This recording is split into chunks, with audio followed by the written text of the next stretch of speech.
Frédéric, Bonjour. dites donc, un 15 juillet qui rigole pas trop dans la presse, au lendemain d'une fête nationale. Non, les journaux sont désespérants ce matin parce qu'on a l'impression que rien n'avance. La presse nous parle de problèmes déjà anciens dont on se demande année après année, voire décennie après décennie, si on arrivera enfin à les juguler. D'abord, voyez la couverture du Figaro qui nous dit que l'exécutif renonce à baisser les dépenses publiques, les dépenses de l'État français continueront d'augmenter l'an prochain, écrit le Figaro, alors qu'on cherche depuis des années à réduire le déficit. En plus, le gouvernement continue d'afficher une prévision de baisse, poursuit le Figaro, perspective irréaliste selon le Fonds monétaire international. On devrait rester un pays à la fois endetté et avec des impôts élevés, sans même que ça serve efficacement à des services publics épuisés, depuis les pompiers jusqu'aux profs ou aux urgentistes. Toujours dans le Figaro, situation désespérante également pour la mission Barkhane, qui peine, je cite, à enrayer l'extension des groupes terroristes au Sahel. Alors là, contrairement aux finances publiques, le problème n'est pas qu'on ne sait pas faire, c'est plutôt que la tâche est immense.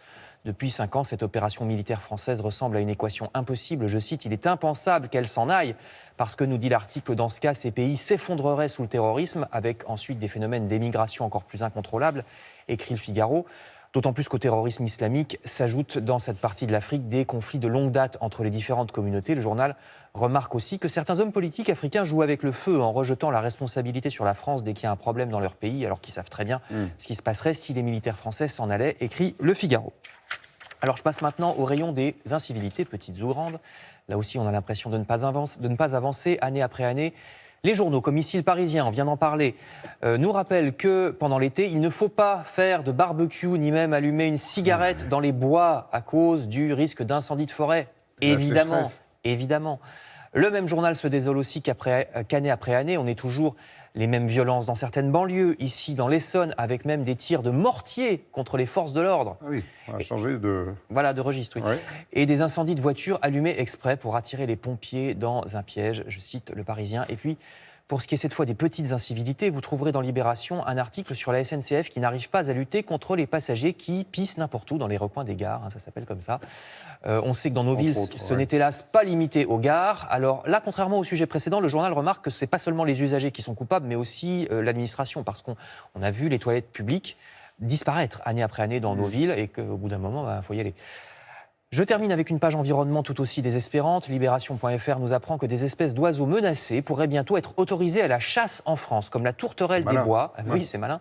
La tourterelle des bois dont la population a pourtant baissé de presque 80% depuis les années 80. Le gouvernement laisse croire qu'il tient à la biodiversité alors qu'en fait il la piétine. Je cite, déclare une association de protection des oiseaux. C'est là la véritable affaire de Rugy, dénonce le même journal. Au-delà des affaires de homards et de rénovation d'appartements, les renoncements sur l'environnement. François de Rugy est un homme qui, par exemple, je cite Libération, réclamait la taxation du kérosène quand il n'était pas ministre, puis une fois ministre, est devenu contre cette taxation de la pollution du transport aérien. Alors l'espoir nous viendra peut-être de cette info qu'on lit dans les Échos. Contrairement à toutes les prévisions, le marché de l'automobile est en train de s'effondrer, figurez-vous, dans certains pays comme la Chine, et même moins 6% au niveau mondial. Alors ça, c'est peut-être un début de prise de conscience, parce qu'une des raisons de cette baisse, nous dit le journal, serait l'inquiétude vis-à-vis de la pollution. Voilà, et merci d'avoir noté qu'effectivement les homards volaient moins haut que les tourterelles. Oui. Merci beaucoup Frédéric.